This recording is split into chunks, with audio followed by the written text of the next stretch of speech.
Hey y'all, it's Nay. Welcome back to my little corner of YouTube. This video will contain spoilers for Love Island USA Season 8, Episode 18. It's getting hard to keep up. So if you haven't seen it yet and you do not want spoilers, save this video and come back after you do. You are about to hear my thoughts on Episode 18, but of course I want to hear yours, so feel free to drop your thoughts below if you do want to participate in the conversation, and give this video a like and a hype before you go. So yes, I'm dog sitting, guys. You're gonna hear the little pitter patter of the dogs walking around in the background. I'm sorry, I can't solve that. They do in fact have legs. So I feel like this can be really confusing to cover because we're constantly bouncing back and forth between the villas. But the way that I'm going to do it is I'm just going to cover the main villa and then I'm going to cover the Mojo Dojo Casa House. Let's cover the Mojo Dojo Casa House first since their stuff is already up and running. So over at the Mojo Dojo Casa House, KC is giving a speech about how he's so happy to have made it to Casa. He's ready to explore. Everybody should be, taking this opportunity to explore. Ladies, you guys look amazing. Cheers to us for making it to Casa Amor. Okay. Y'all been waiting, we've been waiting. This man is excited. And I mentioned this in a comment that I responded to, I think earlier today. Someone was mentioning like, oh, KC, something along the lines of KC seems so happy right now. And I said, I feel the same way. I feel like he's finally able to be himself. And I realized like when you're texting, that's why sometimes I just send voice notes, because I realize when you're writing things out like that, it can sound like, oh, so he couldn't be himself for Aniya. I think he actually was toning himself down for Aniya. I think he was dimming his light for Aniya. We only saw this happen one time, but we saw her say, I just think you're too, you're too jokey all the time. You're too excited all the time. I need you to be calm. I need you to do this. I need you to be more serious. And he was saying like, that's not my personality. Basically, I'm a very unserious person. Like, I'm here for the shits and giggles. I think she told him that more than once. And I do think that over time, it's like, oh, okay, well then I'm just not going to show up as my authentic self because it's too much for you. Never let somebody tell you that you're too much. Their version of too much is just right for somebody else. This is definitely a Goldilocks situation. She had to try all three of the beds. She tried all three of the porridges until she found the one that was just right. This is that. If you're too much for someone, try somebody else. Like, really, that's all I gotta say about that. Because I feel like this is his actual personality. And we know that Tiara, I'm gonna call her TT because she's from LA, I'm from LA. I feel like we kin for real, so I'm calling her TT. She came in to the Mojo Dojo Casa House saying that she had her eyes on KC. So we already know she gunning for him. Like, she literally is going his way. She hasn't looked anybody else's way. She walking around the villa saying that that's her man, her man, her man. Now, she also did say that she gets attached very easily, and I'm concerned that she's already built a parasocial relationship with KC. So we might have to watch my good sis. We're gonna put her on the list for watching, but we're gonna stick beside her for now. But they're talking in this little bed situation, whatever this is. I think it's super cute. And she starts talking about how she has a cat, and then KC does a callback to his plant answer at the door game. You got cats? Yeah, you don't like cats? I like cats. Okay. I'm more of a plant though.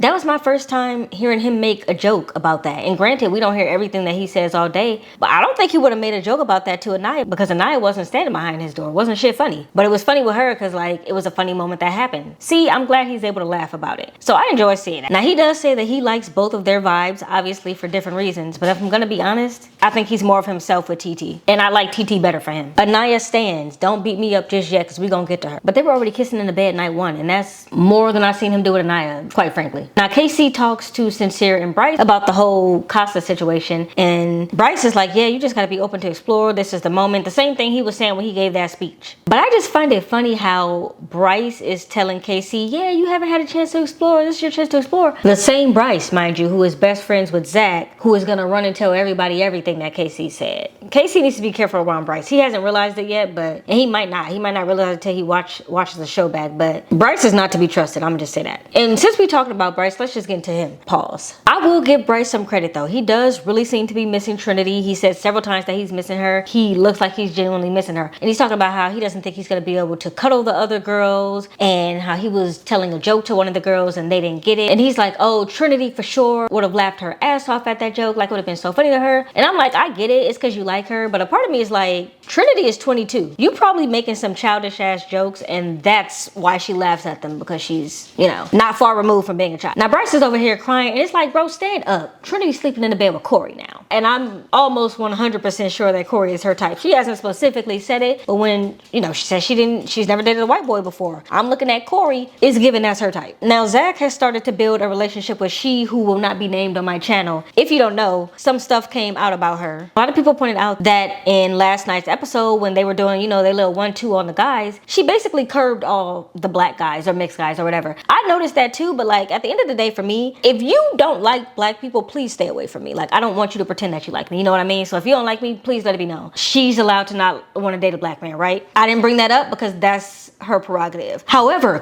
more information came out. Not only was she on video saying the N-word, singing along to a song, which y'all know I also will give some leeway to, but there's also been a screenshot shared of her typing the word with the hard R, and you get no leeway for that. So I don't even really too much want to talk about her. I'm a little annoyed that Zach is even building a connection with her because I don't even want to talk about the girl. If I'm being honest, I'm hoping that she's gone by either tomorrow's episode or Thursday episode, because Love Island has now set a precedent that we don't tolerate that. So they gotta see it through. They eliminated Vasana, and I know she probably sitting there like, y'all eliminated me for saying the word in a song and maybe saying it while playing an arcade game a decade ago. These are new, from what I've heard, new tweets. Y'all gotta let her go. Tell her to see herself out. So I'm not even assuming she gonna be here, and I'm not giving her any FaceTime on my channel, so her face will be blurred, and I will be referring to her as the Blur from here on out. But yeah, Zach is talking to the Blur. She brings up the Hideaway, and Zach immediately says, oh yeah, but I'm still open for sure. And I'm just sitting here, not even side-eyeing Zach, really side-eyeing Kata, because you let this man smash, and he was already telling you before the Hideaway that he was thinking about pulling other people. You went into the Hideaway knowing that, and then he did it immediately after. Y'all are making the bed. Somebody said this too. Y'all are making the bed, and he's already saying it again. I can't be mad at nobody but you, Kata. And then Kata over at the main villa talking about she gonna make the villa shake if she finds out that he's done anything, basically anything outside of a challenge. Spoiler alert,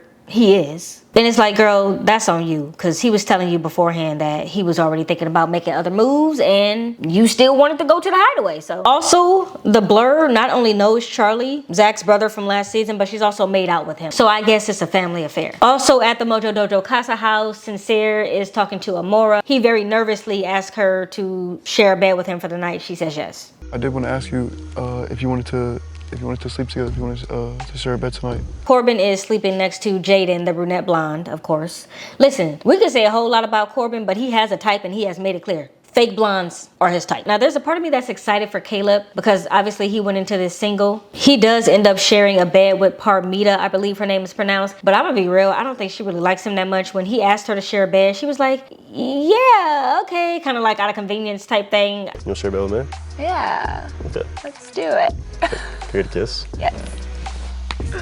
I don't really think she likes him that much, but he's still in this thing. He's still in, you know, Casa Amor with the other girlies. So I'm not worried about him. He will go on to speak to other people if she doesn't like him. Other than that, honestly, the Mojo Dojo Casa house was pretty low-key vibes today. I think the main event was the girls' villa anyway. So let's just get into that. Before the Casa guys got there, Aniya is talking about how she's gonna make KC feel it. You know, she could go 10 times harder than him, all this stuff. And it's just like, again, 2 episodes you were saying you're a slow burn and you were complaining because KC wanted to kiss you in the bed at night. Now all of a sudden she's burning faster than Usher. And then Trinity is only getting one side of the story. So she thinks that KC is some type of master manipulator when it's like, it's really Aniya that is, but okay. I feel like even if he don't bring nobody back, you bring somebody back, bitch. No, I'm dead ass. Yeah. Cause it's time that you put yourself first. He done fucked around with your feelings for the last time, and I'm actually genuinely irritated as if it was fucking me. So we know that the girlies get 12 Casa boys to come into the house, but of course, there's only 6 girls, so 6 of them have to go by nighttime. They said you ain't gotta go home, but you gotta get the hell out of the villa. So basically, those other 6 guys who didn't get chosen were just there for a day party. I don't even know if they really get to say they were on Love Island. Like, it's already a stretch to say you were on Love Island if you're a bombshell. It's a hell of a stretch to say you were on Love Island if you came in for Casa and you were there for less time than the pool floaties have been there. And I'm not gonna get into too much about the guys that they didn't pick, but not choosing red shorts is crazy. One thing y'all cannot say about Love Island, at least for this specific instance, is that they didn't bring the versatility and the variety. There were multiple black men that were there. The girls did not choose them. They chose one black man, that being Corey. Okay, everybody else up there is mixed or white. So y'all can't blame that on Love Island. The girls chose who they chose. Now this man right here, I don't remember his name. I think his name is Dylan. He said he's from New York, but he lives in LA and he works at a surf/coffee shop. And I just need y'all to know that as a native LA, this is what everyone looks like who works at a surf/coffee shop. When I saw the mustache, I said that's either a conservastash or he's from LA and he's a hipster. The latter ended up being true, thankfully. Like, I know he's from New York and I know LA and New York got beef, but this man has fully embraced the LA within him. His inner LA has come out. I bet his regular attire is a surfboard, jorts, and flip-flops. Like that's what he looks like on his off time. Now, of course, the girls get their kissing game as well. And while they did turn up the heat a little bit, I'm still gonna say that it was not as hot as the kissing game at the Mojo Dojo Casa House. Like they took that to a whole other level because the girls gonna bring it every time. But theirs was cute. Theirs was cute. This guy, Corey, the one who Trinity ends up sleeping in the bed with, or we didn't see her sleeping in bed with him yet, but that's gonna be next episode. He had legs and toes in the air. So I know he a good kisser. Or maybe it's just that Trinity hasn't had a real kiss in 3 weeks, because we all know that Bryce is a terrible kisser. Multiple women have said it. And then, like I said, Miss Slow Burn Aniya has all of a sudden found a spark somehow. She had red shorts doing squats with her on the sofa. Again, not choosing this man was insane. And then the other man had her up against a tree, so her candle's almost burnt out at this point. And I didn't hear any complaints from her. Actually, I heard quite the opposite. Hi, he was squatting. I was like, shit, we love us a strong man. Chandler. Yeah. Like, damn, everybody wants a little piece of Naya tonight. Also, during the game, someone actually finally requested that Kenzie do the splits for them, and it's the moment that she's been waiting for. Although she didn't wait too long, she's been doing the splits all season, but she got to do it on somebody willingly. And Corbin basically knew that was gonna happen. She probably done bust the split, started throwing that shit back. Now, like I said, they're gonna have to choose the 6 guys who they want to stay. And once all that happens, Aniya is having a conversation with some of the guys, you know, just trying to get to know them better, because that's the point of Casa Amor. Melanie interrupts Aniya's conversation because Melanie wants Aniya to go be miserable with her. I'm gonna pull my girl Naya. Oh, period. And I'll bring her back. I haven't died to talk to you, bitch. Yeah. Should we just say it together? Okay, 3, 2, 1. I miss my man.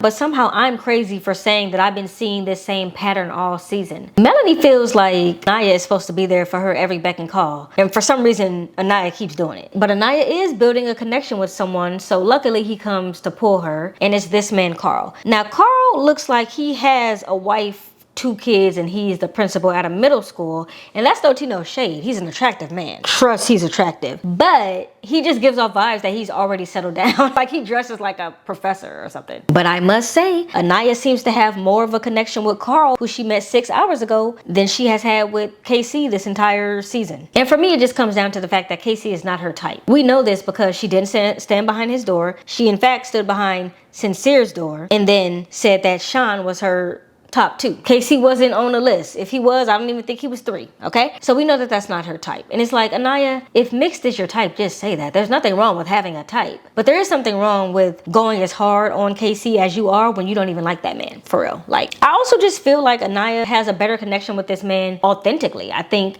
they probably grew up in a similar way. We know she comes from money. He sounds like he's well-traveled and maybe had a little bit of money too. I just think their lifestyles, like as far as how they grew up and like the life experiences that they have had, I think are more similar. And I think that's perfectly fine. I think she actually should go for it with Carl. It just happened, but I'm actually looking forward to seeing her with Carl. I have not necessarily been looking forward to seeing her with KC with the way she's been acting. But I see her as being a different person with Carl, just like KC is being a completely different person with TT. Carl's just so sophisticated and he's so genuine. And me and Casey didn't really leave on good terms. I've already spoken about Trinity and Corey. We didn't get too many scenes of them, but they are gonna end up sharing a bed. Now they was kissing it up in a photo booth. So who knows what's gonna happen in the bed, but clearly that man is her type. And then Kata ends up with Che, also a man who's her type. Other than that, I think things are just getting started. Now that we have the Casa people in both houses, I think we're about to turn up the heat even more. I'm looking forward to it. Of course, I'm gonna be back here tomorrow with my temporary setup. And until then, I'll see y'all in the next one. Bye. Well, hello y'all. I am dog sitting. I mentioned that in one of my last videos. I said that I would be dog sitting this week. So expect these videos to have less clips because I'm editing on my handy dandy laptop and it just is not as efficient as,